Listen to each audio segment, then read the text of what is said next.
Ndị ba ya ekenekwanụ m unu. Asị m ka nkonye chiri ya zelụkwa. Dịka o si dị, asị m na ya dịrị anyị na mma. Na ya dịka echiri echi ada agwụ agwụ. Otu anyị kwuru otu akwa ya dịrịrị. Ise n'ụbọchị uhuruchi nke taa, ozi ewetara unu taa na Eastern News 24 bụ nnukwu ozi ka ewetara unu taa. Unu bụ ọcha na anyị nọ live taa. Tata ụbọchị izizi anyị batara live na Eastern News 24. So ọ bụ na eso live nke izizi kaba alụ, I need to give to unu and like ya, subscribe and tụsakwa ya bụ ozi. Alright, dịka anyị si gwa unu, ife a bụ live nke izizi anyị na-eme n'ụbọchị uhuruchi nke taa na Eastern News 24. Biko tontina na ya bụ ozi ya ji maka ya wee bịa n'iru akwụkwọ. Anyị were ihe anyị ga-etinyere unu ya ege. Ife anyị ji maka ya wee bịa taa bụ gbasata maka Israel to help Nigerian government to fight bandit, Boko Haram, ASWAP and terrorists nọ n'obodo a. Ya bụ ife ka anyị ji maka ya wee bịa n'iru akwụkwọ. Si ka wetara unu ya bụ ife kun tie ya alụ because some of ụmụnna ya dị ya ati gbasata maka ya bụ ife. So anyị si na ga-etinyere unu ya bụ ife kunu kwuo n'ụdị nke unu ifu nchelu gbasata maka ya bụ ife because unu watch ya. Bianca Ojukwu bụ the former warlord of Biafra. His visit to Israel will meet here Israel minister to Nigeria. So for discuss on so many things about insecurity nke na-eme n'obodo n'ime ya, and also ogbugbu a na-egbu ndị mmadụ n'obodo dị iche iche. Mana were ife nchọ before m tinyere ya bụ ife kunu ga ya bụ ife. Onye be ya na-agba ọkụ ada achụkwa n'oke. Akwụ na watu ụmụnne m, onye be ya na-agba ọkụ ada achụ oke. O were ife nji wee kwuo okwu a nkwu. Gegodi na ya bụ audio. I cannot cheat on Azu. All right, over to you. For my junior division. And every Friday, our gate is thrown open. And everybody comes in to pray in our mosques. Even though they have their mosque outside. If you go to defense headquarters, I serve at defense headquarters as the deputy director, defense administration between 2015 and 2017. Throughout my 2 years at defense headquarters, I received visitors only twice because of the strict security architectures at the defense headquarters. But every Friday, the gate of defense headquarters is thrown wide open for everybody to come in and do Jumat. That is the time the terrorists have the time to profile our security environment. Has that always been the case? It has always been the case. I've served the military intelligence for the past 35 years. It has always been the case. Our problem is religion and social-cultural. I mean, people will expect me to come here and start talking about kinetics, about operation and so on. I've been an operational commander all my life. I've commanded warships, I've commanded troops, I've commanded men outside Nigeria and so on. But I'm not going to come to your station to discuss kinetics. The problem is not kinetics. In 2017, 2016, I'm always a member of the Security and Intelligence Brief at the Defense Headquarters. I told them, General Lawrence Shakin then, that the challenge we have in this country cannot be solved the same way we solved the problem of Niger Delta. The Niger Delta problem was solved during Yaradua time, basically by me. And I told them that we can't use that same template for Boko Haram. I told General Lawrence Shakin to look at the center of gravity of the problem. And we all came together. I was made a member of the committee, including Atahiru that just died was a member of that committee in 2016, 2017. And we came to a conclusion after several arguments. The arguments were three. To identify the center of gravity of the problem, one group said it is the fighters, the Boko Haram fighters are the center of gravity, so we should go after them. Another group said the center of gravity of Boko Haram is Abubakar Shekau. So if you go after Abubakar Shekau, then the problem of Boko Haram will be solved. I took exception to the group. I said that is not the center of gravity of the problem of Boko Haram insurgency that we were having between that 2012 and 2017. And General Shakin asked me, allow me, why are you giving problem? What is the problem? Give us the answer. And I told General Shakin that if I tell you the answer, you're not going to be able to solve the problem. He said, what is the problem? I said, the center of gravity of Boko Haram and insurgency in Nigeria are the sponsors of that program. It was beyond us. Because the job we need to do is kinetics. Fight, destroy places, resolve issues. Yep. But we cannot resolve issue of sponsors of Boko Haram that were in Buhari's government, that we know them. When you say we, who I was in the military intelligence. Okay. And the defense headquarters staff that I work with, they know. And that was why we couldn't pursue that aspect that could have resolved that problem. Because you need to arrest people. And recently, 400 people were gathered as sponsors of Boko Haram. Why is it that Buhari government has refused to try them? So the government knows sponsors of Boko Haram? Of course, it's in the news. In April this year, the government said they have arrested 400 Bureau de Change related people that were sponsoring Boko Haram. They told us. And Abu Dhabi also helped us to arrest few Nigerians, tried them, we know them. Why can't this government, if not that they are partisan and they are actually part of the charade that is going on, why can't they bring those people out for trial? So the Bureau de Change operators on the one hand, but you particularly said people in government. Are those part of the Bureau de Change, or those people that you say are in government are still there, government is aware, and government is condoning them? The people I mentioned that are in government are not these ones they just arrested. You remember this Boko Haram issue started since 2012. Yeah. And I was in the military intelligence that time. We arrested those people.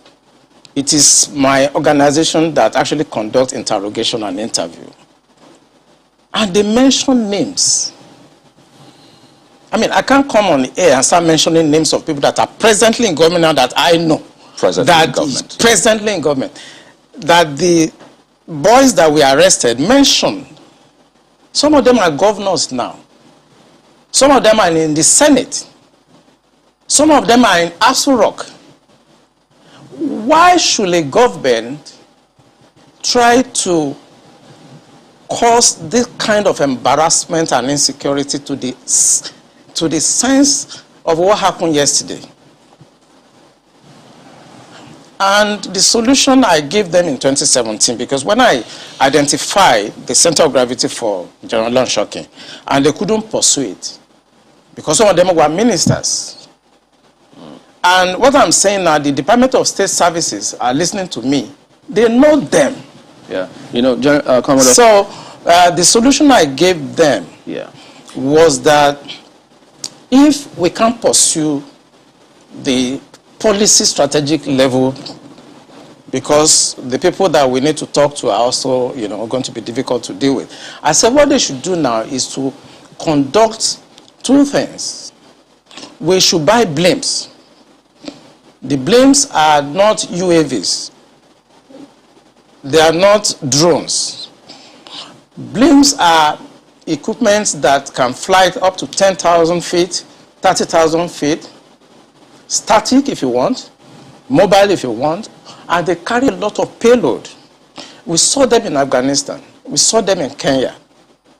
This will be something that can give us real-time intelligence, and we can know where these bandits or terrorists, where they emanate from, when they finish operations as they've done, where they go back to. Okay. Well, they did not buy this equipment up to. No. Okay, you said quite a number of things. Let's pick up on some of them and see if we could make some, if you could shed some further light on some of them. since 2012, I mean, you've been in operation, as you said, ever since that time. You questioned several people. Some people were identified at that time. Did the government at that time try any of them? Or were any of them also in government at the time? No, the government did not try any of them, and the defense headquarters where I worked then did not pursue that line of operation because it's beyond them. The defense headquarters, actually, when you look at the defense structure of Nigeria, they lie within the policy strategic level, but basically they are operational guys. So when you have policy problem, then they cannot go beyond their masters. They can write intelligence report and say this is what is going on. And we've seen that the present government know what is going on. I'm sorry, is this a policy problem? I mean, the laws are clear. If someone is said to be involved in something as devious as this, the laws are clear. This person is meant to be arrested, questioned. I mean, it's quite clear. So is it a policy problem? We have the laws. So what is stopping the security agencies from actually enforcing the law, since that's what they are? I think what is stopping them is like when you are a member of a church and your pastor have decided to be at a certain level of spiritualism and you're a member of that church, you cannot be higher than your pastor spiritually. You can't, no matter what you do. So this is the same religion you spoke about? Yes. In real life, you see that the defense headquarters cannot conduct any operations that is not sanctioned by the commander-in-chief of the armed forces. Yeah. They cannot. No matter how small, little they cannot. So when the Yar'Adua government decided to put an end to Niger Delta militancy, that was in 2007. What he did was simple. He called all the security chiefs and all the intelligence chiefs and tasked them to come up with a solution. The Defense Intelligence Agency, the National Intelligence Agency, the Department of State Services were called with the Inspector General of Police and the Interpol to come up with the solution to the problem. Then the problem was Niger Delta. The president was Yar'Adua. He was dispassionate. He wanted to solve the problem. Within 6 months, we solved the problem. I remember I have to go to Angola to go and bring Henry Oka, and nobody in Nigeria knew what we did. All we know is that since 27, 28 that we conducted our operation under Yar'Adua, Niger Delta issue has remained manageable. This government does not want to resolve this problem. They are escalating it because of tribal and religious sentiments. So when you say this government does not want to resolve it, don't forget the same government has purchased. In fact, they're going to induct the Super Tucano jet because of, I mean, the insecurity situation. They have, the president has had to change guards, as it were, as a result of people's clamor. I imagine if that was not in the thinking, why would you go that length to make some of the, you know, some of the pronouncements, the meetings that have happened, the purchase, the change of guard and the rest? Why would they do all that if they don't want to sort this? Because that is not the solution. What you just mentioned is not the solution. When you have a problem at policy level, strategic level, operational level, when you have a problem, what you need to do is to identify the center of gravity of that problem and attack it. That's what you do. What they are doing is not attacking the center of gravity of the problem of Boko Haram and insurgency. So if the president is buying Super Tucano, is changing service chiefs, that is not the solution. We are looking at the wrong side. It's not kinetic. It's politics. Are you ruling out kinetic altogether? I can't rule out kinetic because so it's a spectrum. It's a spectrum, you know, so you can't rule out something. But the center of gravity is what they should look at. And what is it? I'm saying it on this channel. It is the sponsor of Boko Haram and bandits. And speaking about the sponsors, you know, when you say the DSS, and yeah, they could be listening to you, but so they profile, part of their responsibility is to profile all of these persons before they either vie for elections or before, excuse me, they are nominated for any of these positions. Doesn't that happen? Don't they get intel and say, look, this and this is what we found, and then we don't think that this should proceed further? Doesn't that happen? It does. You know, when I worked with the DSS in 2007, because when Yaradua approved the operational order that we did, we now have to work together as a team. He actually forced all of us to sit down together and work together. I was surprised at the tremendous amount of information had by DSS. I was shocked.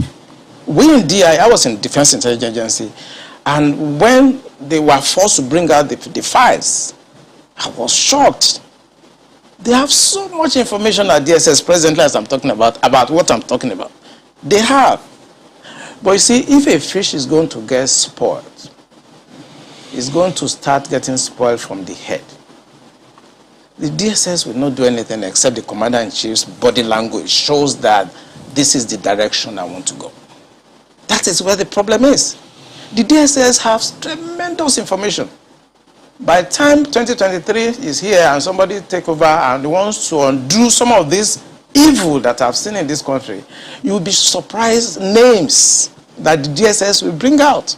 They have the information. There's nothing I'm going to say here that they don't have. The defense headquarters have the solution for the kinetic aspect. They do. I'm not going to come here to advise them. I work with them and they're still there. The Chief of Naval Staff was in the intelligence with me. We were together in Defense Intelligence Agency. That's Vice Admiral Gambo. I know these people are good. They know what to do. It's not that they have problems. It has to do with politics, the sponsors, people that feel that this country should be Islamized. You know, assuming but not conceding that, that all of this is the case. So what is the end game? Because I imagine as a strategist, that's what you think about too. So these things are happening. What is the end game? So why will this be allowed to fester? For what purpose? The end game for them, because we did, normally when you want to look at this type of challenges, what you do is that you go through what we call the intelligence circle. Okay? When you do the processing and you do the analysis before dissemination point, you discover that the end game for them is to just turn this country into like a Taliban type of country. And it's a mindset. And anything goes. In other words, 10% casualties, 20% casualties is allowed in trying to achieve the end game of Islamizing this country. That's for the terrorists, the bandits. It's not for the terrorists and the bandits, for the sponsors. Because I told you, and I will repeat on this channel, the sponsors of Boko Haram and the bandits are the problems. And defense headquarters, the army headquarters, the naval headquarters, the air force cannot do anything about that. Buhari has to do something about that. The Interpol has the list of those people that are sponsoring Boko Haram. I work with Interpol. They should ask. If they don't know, they should ask. The government of Dubai, they have the list of those people. During the trial of those people that were caught, names were mentioned. They have the list. The government also told us that they've arrested 400 sponsors of Boko Haram. Why should a government not try those people and bring peace and harmony and safety to this nation? Why won't a government do that? Those people that are going to harass cadets and officers in NDA, they live around the place. I know NDA very well. I was in Georgia, I was in NDA as young officers, and I know the area very well. They live around the place. So why can't you put up a blimp that can see what they are doing in real time and eliminate them? Why won't you do that? In fact, there were more details saying that some persons slept up, but we'll come to that hopefully. Markwe has got some questions for you. Markwe, go ahead, please. Thank you, Chamberlain. Much as we're looking at it looks like we're looking at the remote causes. The immediate causes, I think, is what is worrying a lot of people in terms of the significance of the attack. For some people, they're wondering, what do you think were the bandits trying to pass home a message when they chose the National Defense Academy as the area of the attack? I mean, as the area they decided to attack? Because normally people know that military installations, for instance, if you were to, I mean, you've talked about how the military institutions are usually open to the public on Fridays. There'll be questions as to this attack did not happen on a Friday, it happened on a Tuesday. So the guards were supposed to have been up. So there'll be questions as to what happened, how was the perimeter breached, what about the guards are usually mounted on, watchtowers, what were they doing, were they asleep? There'll be areas where there are CCTV cameras. What happened in those areas as well? There are huge questions around that. And then the significance, what gave these bandits the audacity, the temerity to be able to say, this is going to be the area we want to attack today? Do you have any questions roaming in your head in terms of, what were they trying to really achieve beyond? Because some people say this is not about ransom. Maybe they want to take a ransom, yes, maybe. But it looks like they were trying to send home a message. Yeah, thank you, Makwe. You just got it right. They just want to send a message. And this is what terrorists do. And what the Buhari government should do is to tag these people as terrorists. What they want to do is to send a message to create fear and to show the military that we can come for you and there's nothing you can do. You may not know, I don't know whether it's out in the news, that the major has been killed. Belongs to some groups, and I know about 3 hours ago his body was found. He has been killed. So it's not about ransom. I just want to confirm to Makwe that she is right. It's not about ransom. They just want to pass a message. We can come in. We can do what we need to do. And there are some hardliners in this government that are sponsoring this kind of narratives. They just want to show that they can Islamize this country. They think about Taliban. They think about the Mujahideens. And they want to replicate it in this country. And they don't care what happened. They simply don't care. As long as at the end of the day, there's Sharia and there is whatever thing they have in their head they want to achieve. So these people that are sending messages are sponsored by Nigerians. So if I could follow up on that quickly. Please go ahead. This part of what you just spoke about now, the security agencies gleaned this from those who they arrested over time, saying this is the intention. Absolutely.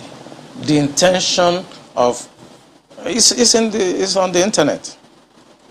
So it's not even about the people we interrogated. The intention is to Islamize Nigeria and practice Sharia. And it doesn't matter if some people die. It doesn't matter if you're embarrassed. It doesn't matter if our economy has degenerated. Look at the interest rate. Look at the inflation rate. Look at the debt profile of Nigeria. They don't care. As long as at the end, the Quran is at the sea. So some people in this country have this mindset. And we must tell the truth. If you tell the truth, you die. If you don't tell it, you die. Some people have this mindset to Islamize the nation. And they are in the government. And people know them. The DSS know them. The NIA know them. The DIA knows them, because it is the DIA that conducted the operations, that arrested these sponsors. So they know them.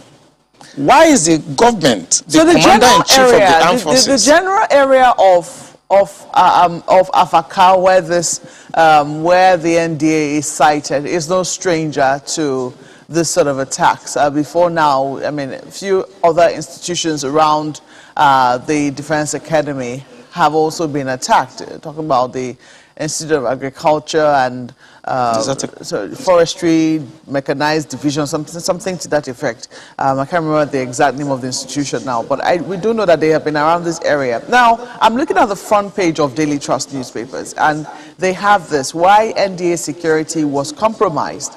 And the first writer says, bandits leave peacefully.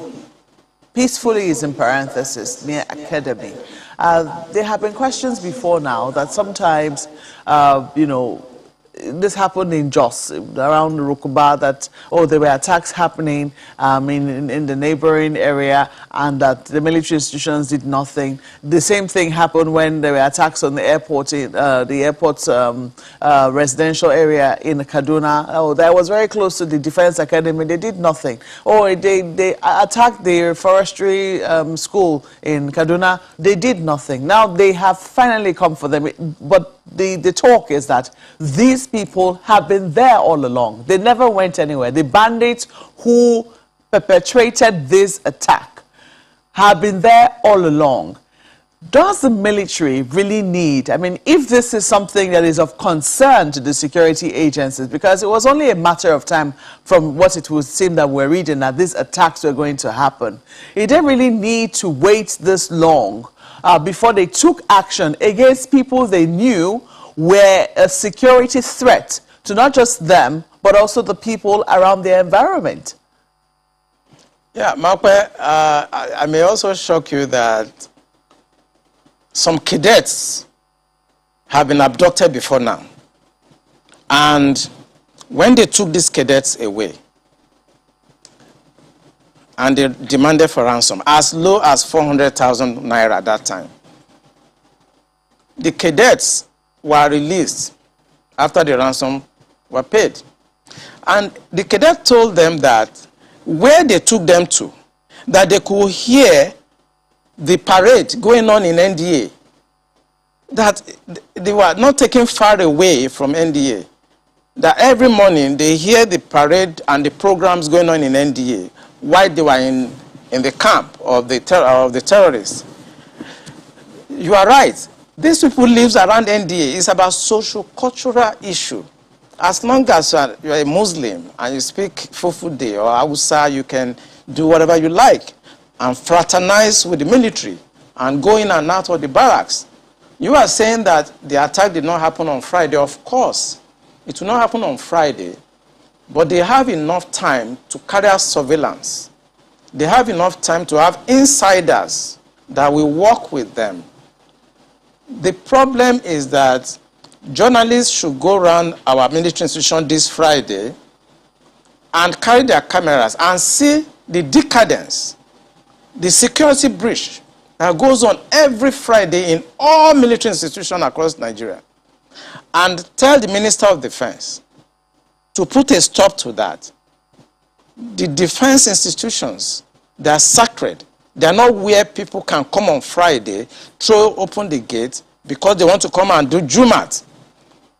The truth is that on Sundays, we don't have such, invasion of our premises by Christians to come and pray or to come and do whatever on Sundays. But for the 35 years I spent in the military intelligence, if you go to Tego Barracks in Apapa, it's the same. The Tego Barracks is where I was trained as an intelligence officer. It's the same. On Friday, they will troop in. They throw it open. It's religion. And because we must think about solution, the Minister of Defense should stop this. They should make pronouncement and stop it. Every Friday, people should go to various mosques around them to pray and maintain the sanctity of our military institutions. That's what I wanted to know if this has been an issue before now. I mean, has this been anything that, the people at the top in the military have found as a source of concern. Let me raise an instance. For instance, we know that at almost every security institution, even on the roads here in Abuja, before you can enter the same road that leads to any military institution is divided in two. There are huge barricades to prevent anybody from just entering, so to speak. This became a source of concern for the military in terms, especially after the attacks on the police headquarters.